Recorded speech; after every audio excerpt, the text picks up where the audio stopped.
أعوذ بالله من الشيطان الرجيم بسم الله الرحمن الرحيم الحمد لله رب العالمين والصلاة والسلام على أشرف الأنبياء والمرسلين حبيب إله العالمين أبي القاسم المصطفى محمد اللهم صل على محمد وعلى أهل بيته الطيبين الطاهرين رب اشرح لي صدري ويسر لي أمري واحلل عقدة من لساني يفقه قولي أما بعد فقد كتب الحسين بن علي عليهما السلام إلى أخيه محمد بن الحنفية لم أخرج أشرا ولا بطرا ولا مفسدا ولا ظالما وإنما خرجت لطلب الإصلاح في أمة جدي رسول الله أريد أن آمر بالمعروف وأنهى عن المنكر وأسير بسيرة جدي وأبي علي بن أبي طالب صلوات على محمد وآل محمد.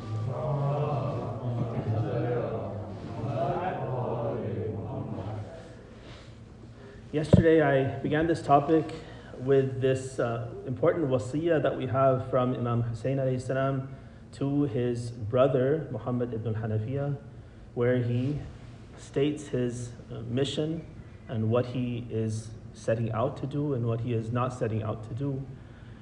And one of the phrases that the Imam uses to express his mission is Uridu an asira bisirati jaddi. I want to walk in the footsteps of my grandfather Rasulullah. We talked about this seerah of the Prophet as something that's very important, and in fact that is the ultimate goal that we as Muslims should be striving toward. When we call our brothers in Ahlul Sunnah as Sunni, one of the problems with that term is that it seems that they have exclusive right to the Sunnah. Right? The term Sunni and Shi'i, what do they mean? We call someone a Sunni or Ahlul Sunnah, that means they are people who follow the Sunnah of Rasulullah. And what does the term Shi'i or Shia mean? It means that you are a Shi'i of Ali ibn Abi Talib. So there's nothing wrong with that term. As I mentioned yesterday, this term of Shia of Ali is something that Rasulullah himself gave as a label to the followers of himself and the followers of Ali. He says, Anta wa shi'atuka humul fa'izun. So he uses this term to refer to those companions who are extremely devoted to Amir al-Mu'mineen. The problem comes when we don't understand the depth of these terms and we take them at face value. And then it's tempting to say that, oh, the Sunnis follow the Sunnah of Rasulullah, and by juxtaposition, we have nothing to do with Sunnah of Rasulullah. Which should not be the case. If that's the case, then we've failed as Muslims. The better term, or at least the more helpful term to make sure that we don't fall into this trap, is, like I mentioned, one of our ulama, he uses the term madrasatul khulafa and madrasatul ahlul bayt. All Muslims are after Sunnah. This is the goal. We have Quran in our hand, and we're trying to strive to understand Quran. That's clear. All Muslims are striving for that. And side by side, all of us as Muslims are striving to get to the Sunnah of Rasulullah and to act on that, to follow the seerah of Rasulullah. Every Muslim wants that, Sunni or Shi'i or any other sect. The only difference is, how do we get to the seerah? What is our pathway to get to the seerah of Rasulullah? As followers of Ahlul Bayt, we've been taught by Rasulullah himself that the way to get to that sunnah, the way to get to that seerah, is through Ahlul Bayt. So Ahlul Bayt are our vital means, the channel through which we are supposed to access the Sunnah of Rasulullah. And those who don't follow Ahlul Bayt as ma'soom and as divinely appointed and divinely endowed guides, They also are trying to get to the sunnah, but they're getting to the sunnah through channels that are fallible, that are flawed, that are problematic, and it's hit or miss. So they definitely have aspects of sunnah of Rasulullah, the authentic sunnah of Rasulullah, in their understanding of Islam, but then there are also misunderstandings, corrupt beliefs, corrupt historical narrations, misguided fiqh, misguided understanding of akhlaq. So all these are also there in great number in the teachings of those who are also trying to access the sunnah of Rasulullah, but they do so through a pathway that wasn't intended by Allah and by Rasulullah. So that is a very important, I think, distinction to make that we talked about yesterday.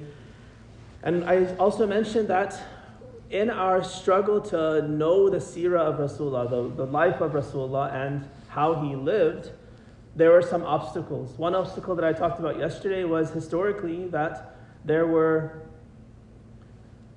decisions made by leadership, by the khulafa, to limit the recording and the dissemination of the life and the teachings of Rasulullah. And so for a good 85 years, this wealth of knowledge that the companions and the early Muslims had, as they had access to Rasulullah and his teachings and the lived example that they had witnessed, that was lost. The companions die off in large number, and now 85 years later, no one is left of those people who were eyewitnesses to Rasulullah. So that is a huge travesty. And if it weren't for Ahlul Bayt, then that legacy would have been lost, and we would have no idea of what the life of Rasulullah was like and what his practice was like, and so much of his teachings would be lost to us.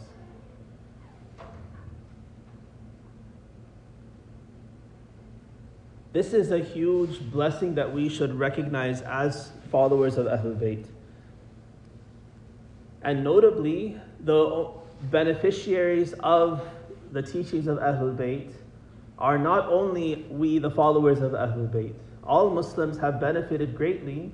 And again, if it weren't for the teachings of especially the 5th and the 6th Imams, then even Sunnis would not have the amount of access they have to the fiqh and the teachings of Rasulullah. They also would not have that,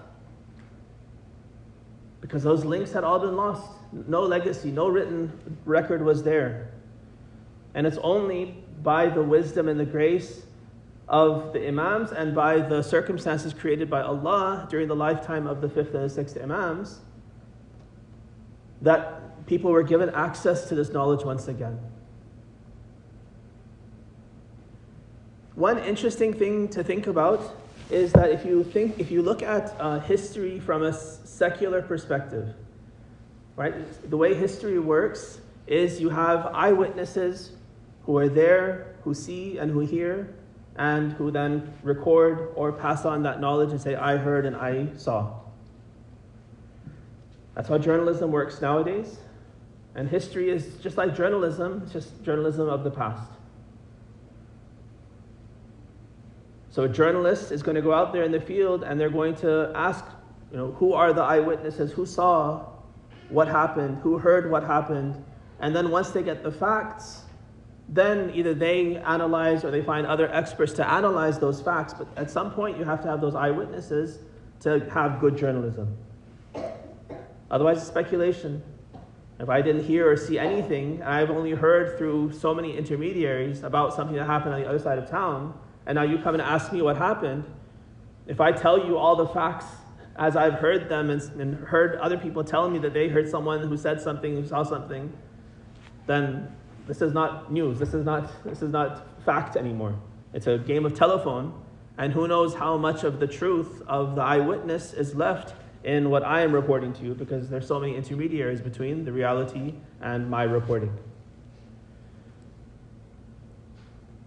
So when a historian, a secular historian who doesn't have any understanding or any acceptance of Allah or of infallibility or divinely bestowed knowledge that the Prophet or the Imams can have, when they look at history and they see that there's a void, a gap from the 13th year of the Hijrah when Umar ibn al-Khattab instituted this ban on dissemination of knowledge, all the way until the year 100 or so when Umar ibn Abdul Aziz lifted that ban, and you have no living connection between that period and this period. All eyewitnesses are now dead. And now all of a sudden you have a blossoming of stories being told about Rasulullah, that he said this and did this, this is what he taught, this is how he acted. That secular historian will say, well, this is not credible. This, Ja'far as-Sadiq, who lives 100 years after Rasulullah, he's not an eyewitness. He did not live with Rasulullah. He did not see anything or hear anything directly. So what are his sources? Is this hearsay? He's also gathered information from here and there. He's heard tabi'un and tabi'u tabi'in, third generation, people who didn't see the Prophet but saw people who saw the Prophet. And now he's gathering information from them. Then how reliable is that during a time when there was a general ban? There are no written documents, there's no record. So from that secular historical perspective, they'll say that this is not a good source. Yes, he might be able to tell a lot of stories, but it's all hearsay. It's like the stories that maybe you and I will tell of our great-grandparents and great-great-grandparents whom we never saw. I've heard my parents tell me stories about their great-grandparents, but I never saw them. To what extent now are those credible stories? Maybe they were very young when they even heard their parents tell the story. So now you have, not only levels of separation, but even you have the limitation of a child's perspective on how much they comprehend of a story they're being told about an older generation. So it becomes very watered down. How much is fact? How much is fiction? How much is legend? Very quickly, things devolve into something that's very unreliable. But again, one of the blessings that we, as followers of Ahlul Bayt, as people who understand in our own limited capacity that these people are not just regular people who are giving knowledge based on what they've heard and what they've learned from other people, what they've been able to research and gather. The knowledge that they have is knowledge that they've inherited through channels that some we understand and some we don't understand. I'll share a hadith with you today which shows some of the channels that we can understand. That the latter imam, the latter hujjah would sit with the former hujjah, and like a student at the foot of a teacher, and the Prophet, the earlier imam, would teach and say, here this verse has come down of the Quran, this is what it means, these are the ramifications, these are the qualifications, this verse interacts with that verse, it's been abrogated, it's been qualified, and they teach them and they take notes and they write all these things down. But very importantly, whatever knowledge, even through this means that they get, it's not the way you and I might attend classes where you go to university and you take a course, you sit with that professor and they give you information around that subject. But then how many times do you attend? How many times do you play hooky? When you're there, how much is your mind in it and how much do you absorb of whatever he's telling you or she's telling you? How much are you spacing out? How much do you fully understand? How much do you misunderstand? Right? There's so many factors that go into our knowledge acquisition being very fallible and very flawed. But these imams, learning from the predecessors and from the Prophet, it's not like that. They are comprehensive. The teacher is perfect. The student is perfect. The teacher is perfectly conveying everything that they're supposed to convey. And the student is a perfect receptacle, receiving everything in terms of the breadth and in terms of the accuracy. So they cover everything and understand everything, and they understand everything as deep as it needs to be understood.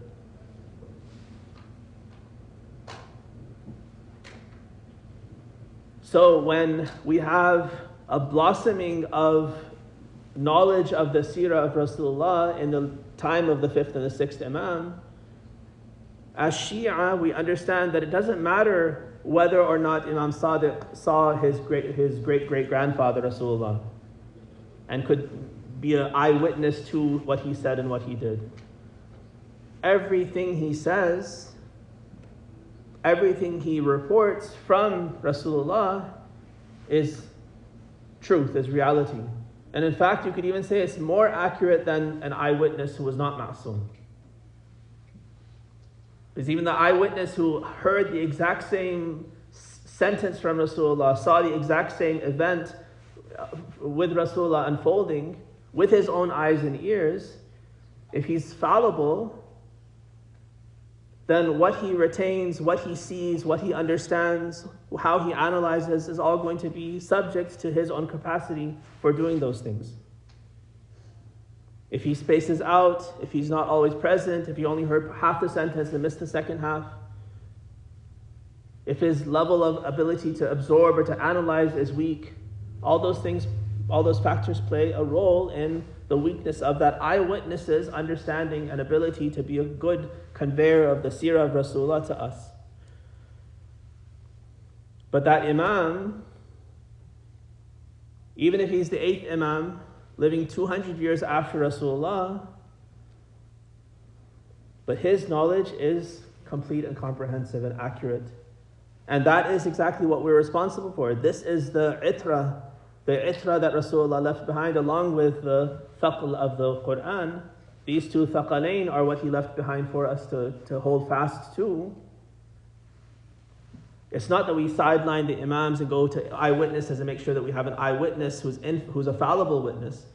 No, as long as we hold fast to the Quran and we hold fast to the teachings of all of these imams, which, again, based on what we understood yesterday, every single thing that every imam is telling us is what they have inherited from Rasulullah. Their whole job, their whole task of their life is to disseminate the teachings of Rasulullah to us.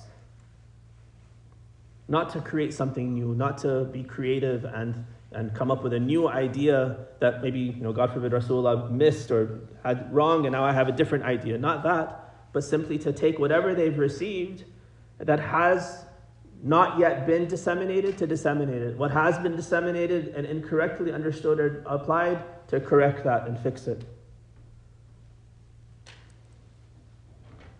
So this hopefully gives us a little bit of a sense of some of the reality. We're trying to get to the seerah, again, just to connect all the dots. Imam Hussein, whom we are commemorating right now. Recite salawat ala Muhammad wa ali Muhammad.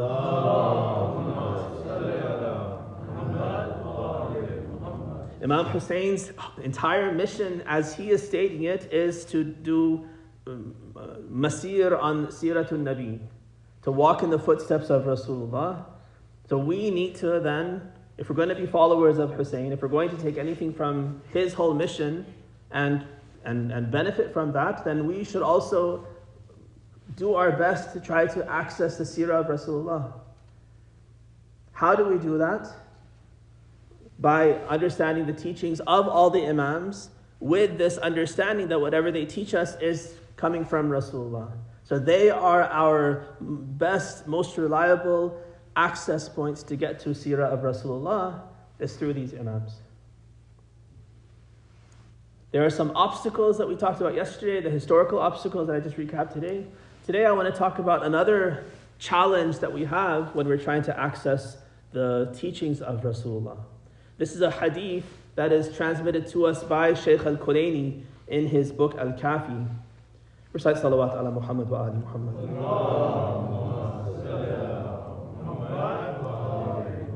This hadith is narrated to us from one of the companions of the first Imam, Amir al-Mu'mineen, and it's actually a conversation between this companion, Sulaym ibn Qais al-Hilali. So Sulaym ibn Qais, a name that hopefully you have heard of. He has transmitted many ahadith. He himself was a very highly ranked, a very credible, very valued companion of the first Imam, and I believe he lives contemporaneously all the way to the 5th Imam's time. So he had quite a long life as well. So Sulaym ibn Qais transmits this hadith for us. And the context is, this is in, Shaykh al-Kulaini has included this in a chapter where he's talking about the causes, the reasons for why we have discrepancies in our understanding and the narrations that come to us from Rasulullah.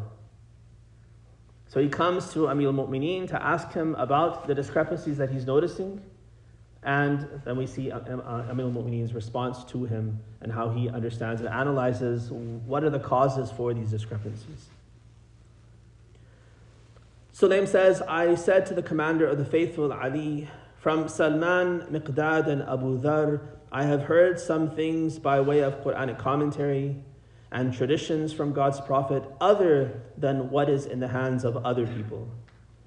And Sulaym, as an observer, he's a younger person, younger companion. He's looking to the traditions of Salman, Miqdad and Abu Dhar and those kinds of individuals who are not only disciples of Rasulullah, but also people who are held fast to Amir al-Mu'mineen. And he says, from them, I'm hearing narrations of Qala Rasulullah, and then from other people, I'm hearing also narrations of Qala Rasulullah, but they don't match.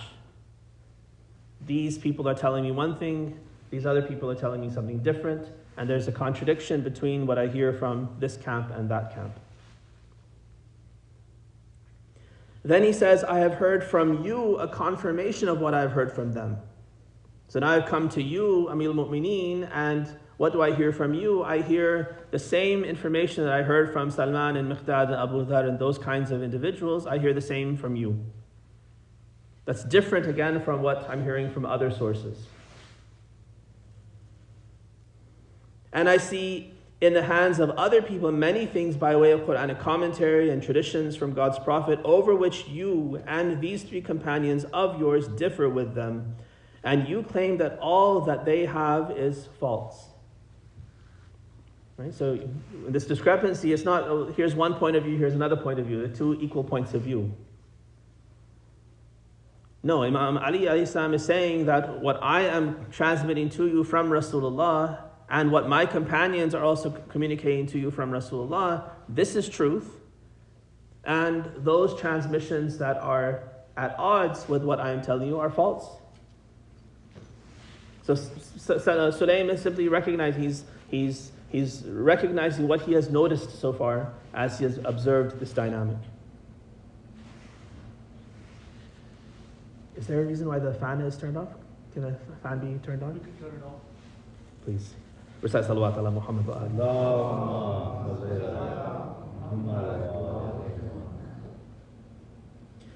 Now Sulaym asks Amir al-Mu'mineen, he says, do you believe that people are intentionally attributing lies to the Messenger of God and interpreting the Quran based on their personal opinions?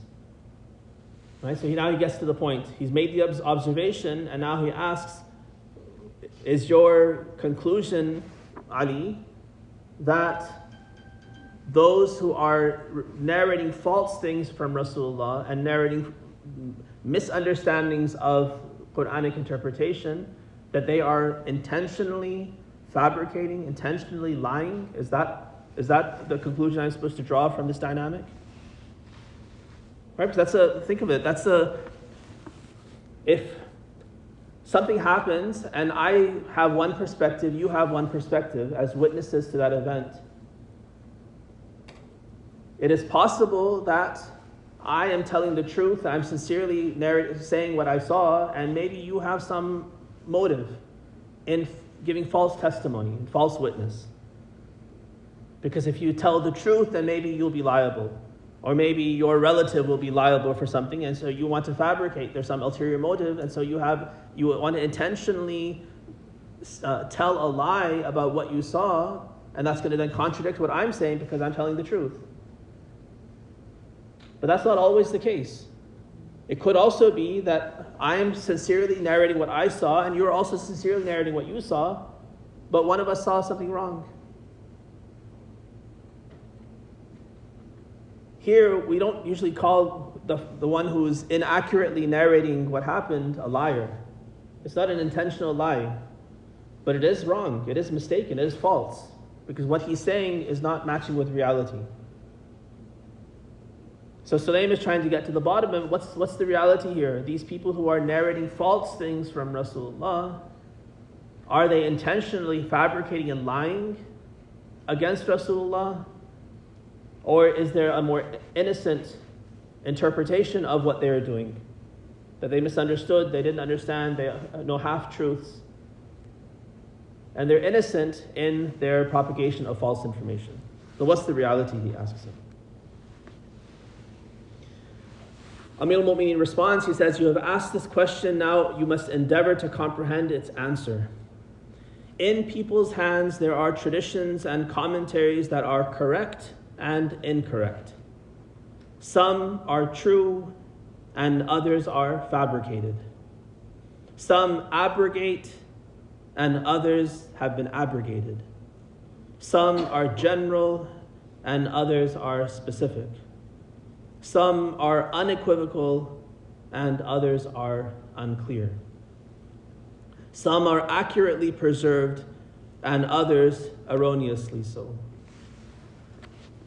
So again, Amir al-Mu'mineen is letting him know the reality, the lay of the land, that yes, it's true, that in the hands of people other than himself, but when in the hands of people, actually you can include himself and his companions also in this, he says there's knowledge that is true, there's knowledge that is false. It's a mixed bag. Some of the ahadith, it's not the case that someone who is a liar, a fabricator of hadith, that every single thing he says is false. In fact, if everything a person says is a lie, they're a bad liar then. A good liar would hide his lies in the midst of truth. That's the only way you can sell a lie. Is if I can, mostly say the truth and then just secretly plant a lie here or there for some ulterior motive, then I can sell it to you. Then you'll accept it because 99% of what I said was true. So it's not the case that a liar always lies. Even a liar sometimes tells the truth.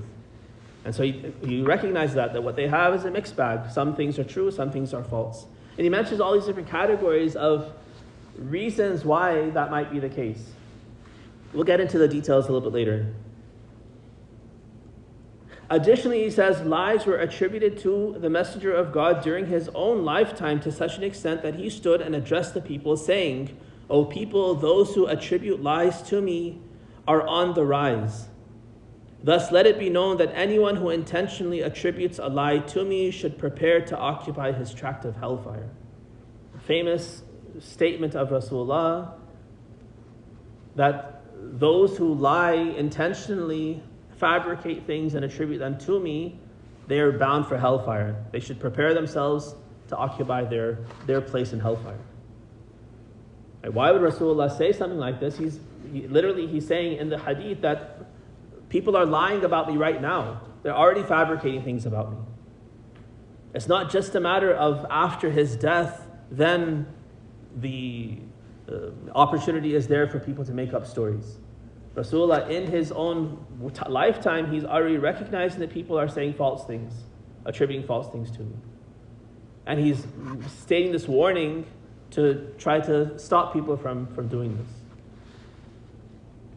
So why is it so far-fetched for us to think that after Rasulullah, people would be lying and attributing lies to him? If they're doing it when he's alive, when he's right there to hear it and to rebut it, it's much easier to fabricate things once he's no longer there to defend himself.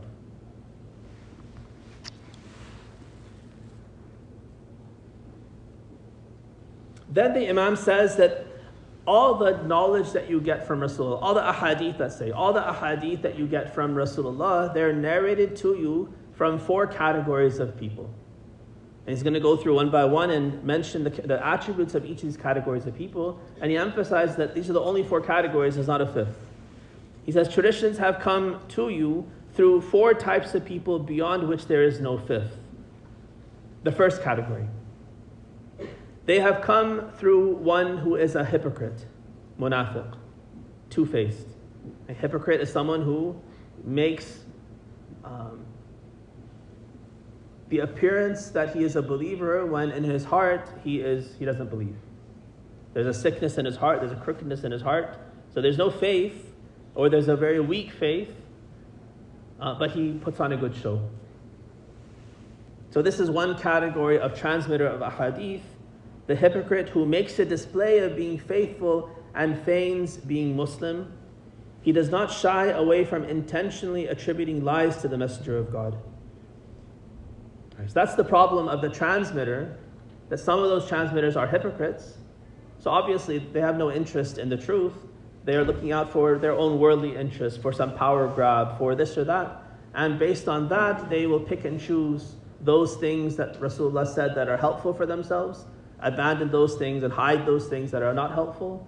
And they have no qualms about manufacturing and putting into the Prophet's mouth things that he never said, but that will serve their interest. The Imam says, if people only knew he is a hypocrite and a liar, they would not accept anything from him or confirm what he says.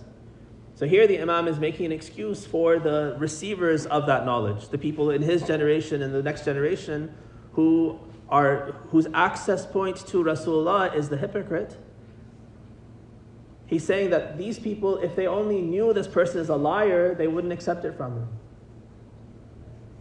Think of the lay of the land amongst Muslims.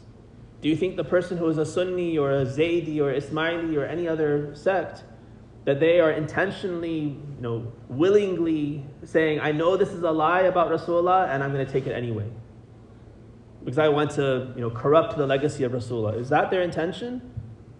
Or no, they're sincere. They want to follow Rasulullah. They want to follow in his footsteps. They want to understand what are the teachings of Rasulullah. But what they have in the legacy that they've received, because they follow a particular school, includes ahadith that were originally received by and then adulterated or manufactured by hypocrites and liars. Some of what they have received is like that.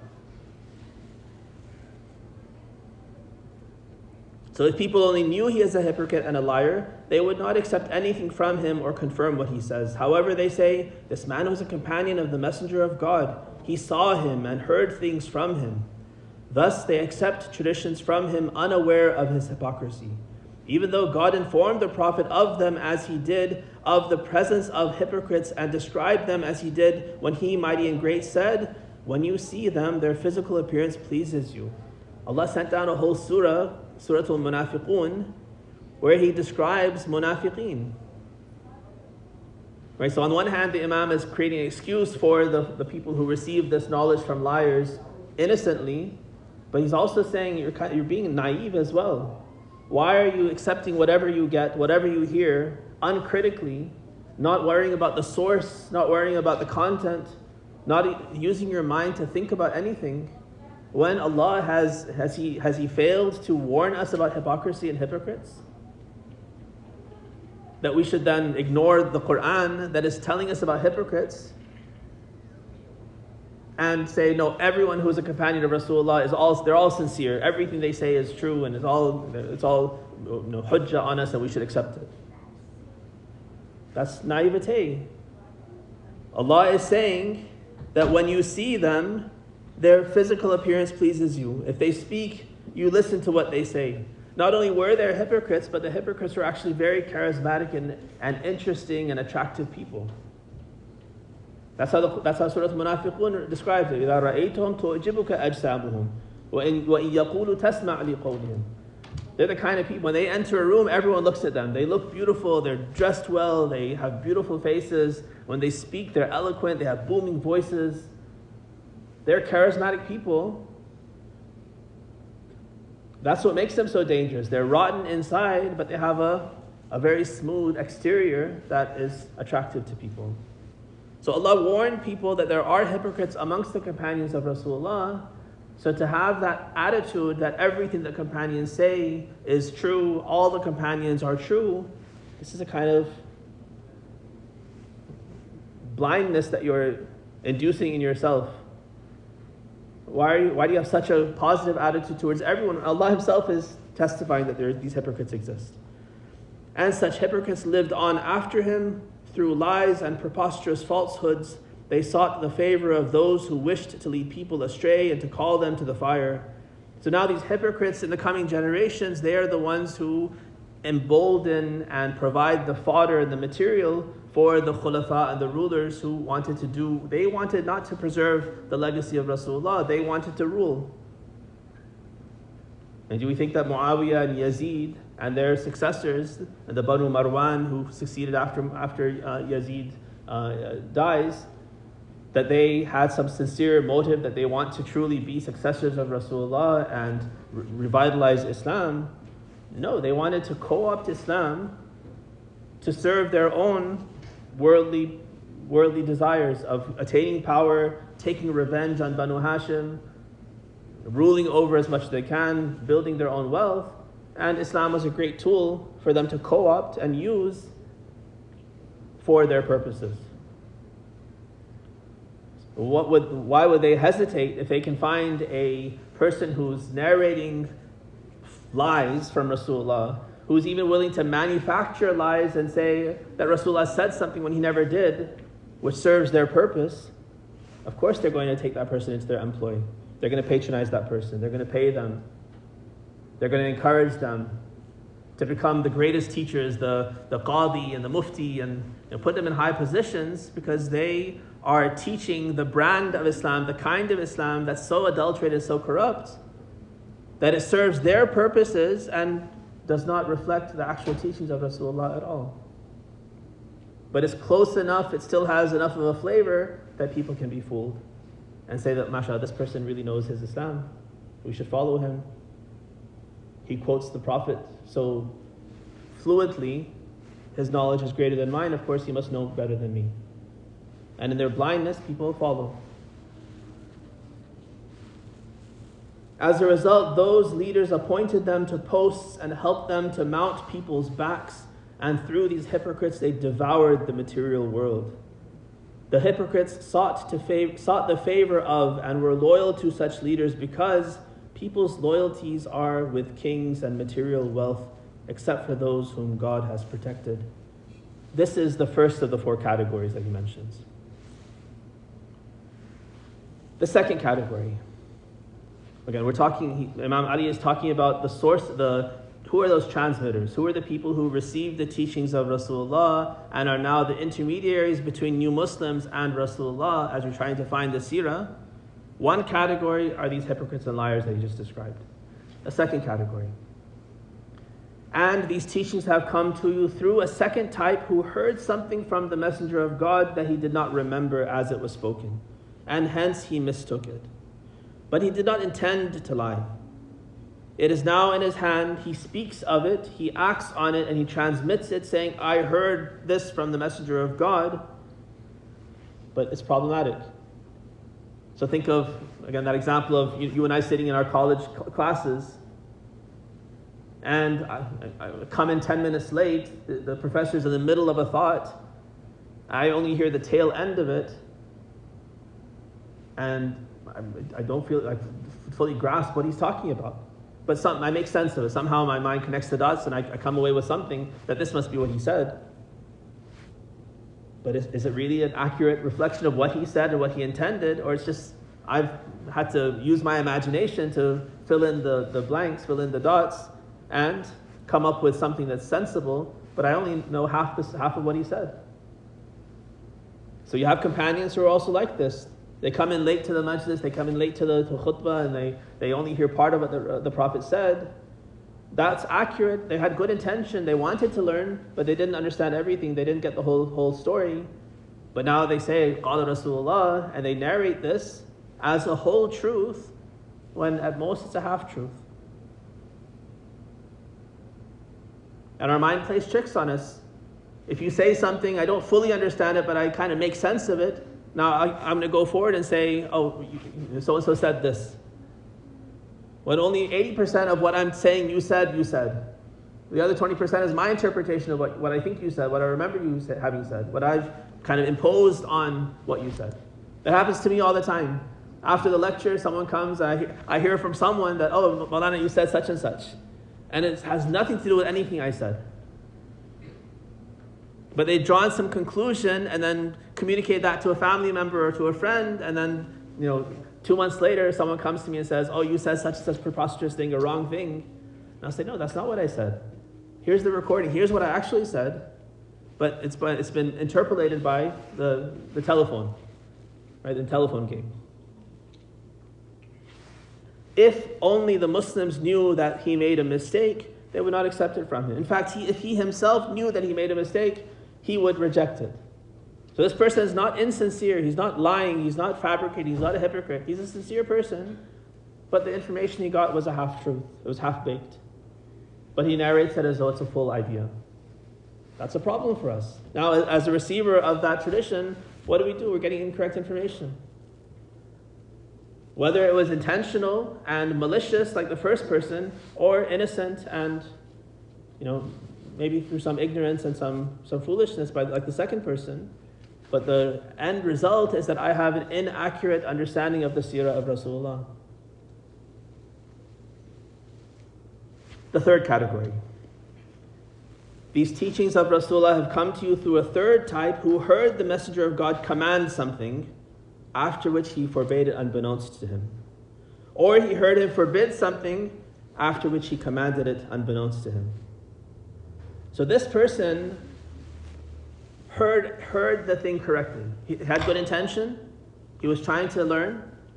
But the reality is that Rasulullah, and not only Rasulullah, all of us, when we communicate, we don't always communicate every single detail every single time. Just one simple example. There's not a bottle of water here, but outside there's a sign that says, no food and drink in the hall. Right? But yesterday someone put a water bottle here for me to drink, and I took a sip of it. So now, how do we square these two things? There's a rule that says no drink in the hall, but I'm allowed to drink. Now, does it make sense on that sign to say, no drink in the hall with an asterisk and a little footnote that says, except for the invited guest who is speaking, and, putting all the details there is not necessary. It's not a legal document that you have to have all the caveats and all the fine print stated on every single sign. That's a general principle that applies to 99% of the people, but there's an exception.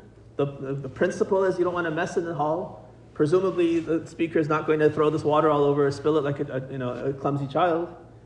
Right? And it's necessary for the speaker to keep doing what he's doing. So it's a reasonable exception. My point is, when we communicate that sign saying absolutely no drink in the hall, is that a lie? Is that a false statement? A false, injunction? No, it's true. It's right. That was what's intended. But there's an exception. And that exception can be stated later. If someone comes and objects to the sign, says the sign's false, you can, come on, be reasonable. That's for everyone. This is an exception to the rule. And that's reasonable. That's how we communicate things. But now I'll take that to the teachings of the Prophet. If we don't have... Maybe I'll give you one example and maybe I'll have to complete the rest of the hadith tomorrow. So, for instance, we have a verse in the Quran where Allah is saying, وَاتَّخِذُوا مِن مَقَامِ إِبْرَاهِيمَ مُصَلَّى. If you've been for Hajj, some of you I see with shaved heads, hair is just growing back, so you've just come back from Hajj. So when you go to Hajj and you do your tawaf, then the next thing you have to do after tawaf is Salatul Tawaf. The basis for that Salatul Tawaf, the 2 rak'ah that you pray at Maqam Ibrahim, is this verse in the Quran, وَاتَّخِذُوا مِن مَقَامِ إِبْرَاهِيمَ مُصَلَّى. Make of Maqam Ibrahim a place of prayer. Right? Offer prayer at Maqam Ibrahim. Now this verse is, if you want to act on it, then you're left with a little bit of a question. How exactly am I supposed to do this? Am I supposed to go and stand, open up the glass case and go stand on the footprints of Ibrahim and pray there? That's logistically not possible for 2 million people to go and offer their prayer in the footsteps of Maqam Ibrahim. So now where? Do I stand behind it, in front of it, on the side, just somewhere around it? How am I supposed to act on this verse? It doesn't give me the details.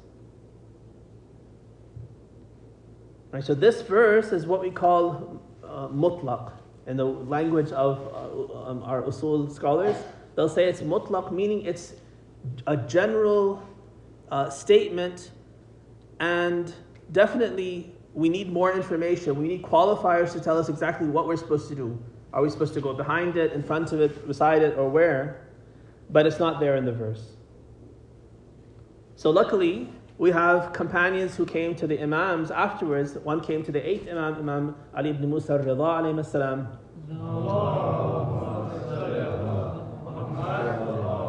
And he asks him, he says that when I go to pray my Salat al-Tawaf, should I pray it behind the Maqam Ibrahim where it is now or where it was at the time of Rasulullah?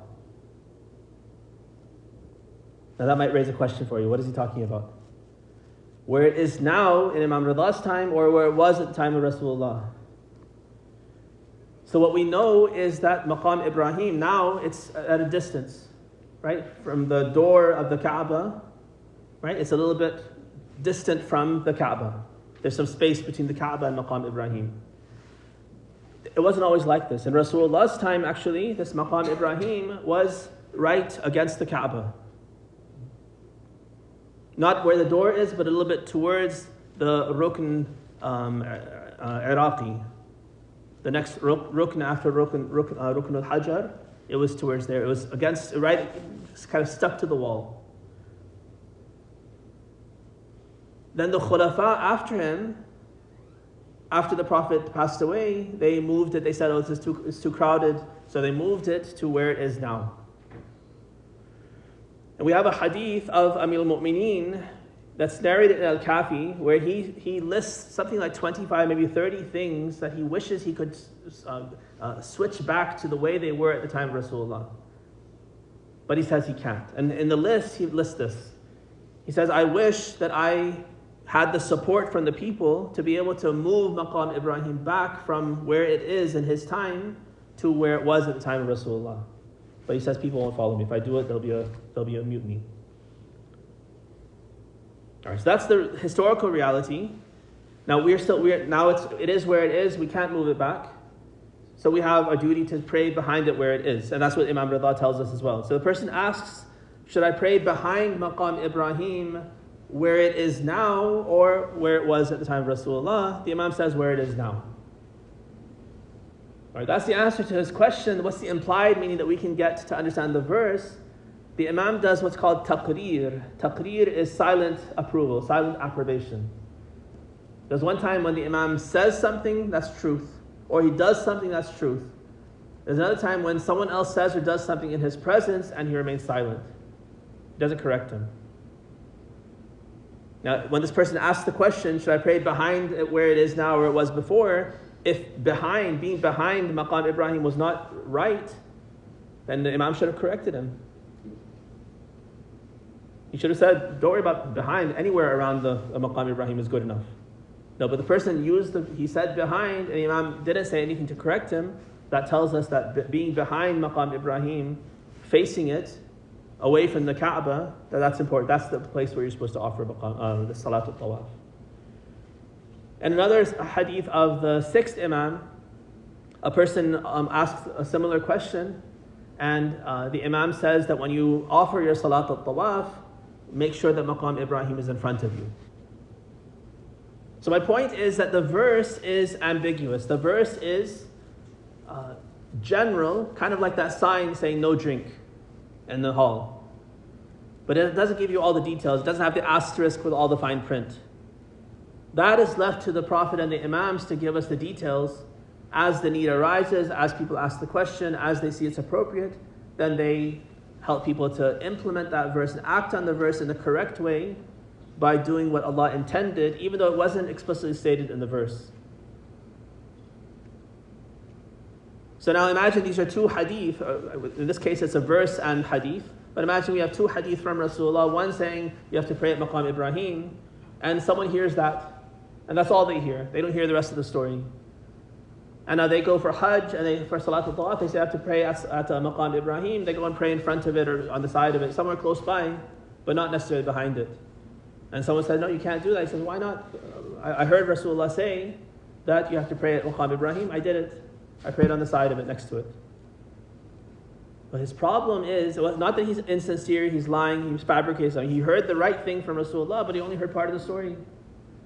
He didn't hear the second part of the teaching, which was to do it, to pray at Maqam Ibrahim, you have to be behind it, have it in front of you. That's the right place to pray it. So that's a misunderstanding. Now his understanding of the seerah is going to be incorrect, and as he narrates that for people, they get a one-sided, lopsided picture of what they're supposed to do, and their practice goes haywire. This is one relatively small issue, but imagine this is happening in every single chapter of fiqh, every single action that human beings are doing. Then you end up with a manifestation of Islam that is so far from the seerah of Rasulullah. All right, so these are three categories we've talked about so far. Inshallah, I'll talk about the fourth category, which is Amir al-Mu'mineen himself and his companions. We'll talk about that tomorrow.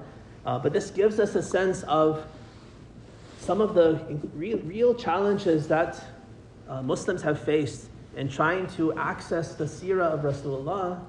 We know it's important now. We know this is the goal. But getting there is very challenging. It has been historically. We are incredibly indebted. We owe our spiritual life and our salvation to the Ahlul Bayt, who have been champions of preserving that seerah, disseminating that seerah, correctly making sure that people have understood that seerah of Rasulullah. Recite salawat ala Muhammad wa ali Muhammad.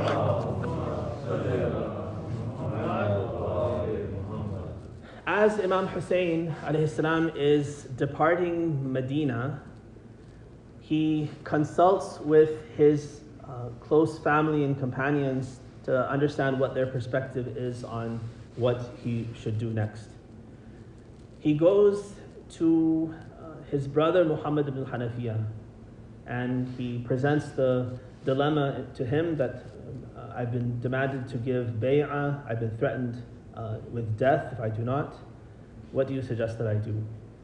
And Muhammad ibn Hanafiya, very righteous, very pious, he says that your life is of primary importance, that you should refuse to give your allegiance, but don't take a stand, and don't put your trust in any people.